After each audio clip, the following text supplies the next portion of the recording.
possa ser uma manhã marcante para todas nós, aprendendo um pouquinho daquilo que eu creio que foi Deus quem preparou, para que a gente possa ser mulheres muito mais ativas politicamente, fazendo políticas públicas na nossa cidade, ou aonde Deus te mandar fazer.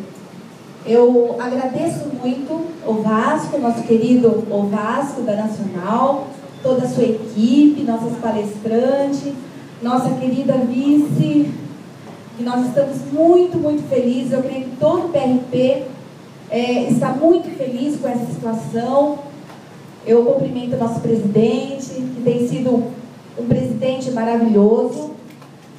Quem compartilha no PRP sabe do incansável trabalho que ele tem feito em Santo André.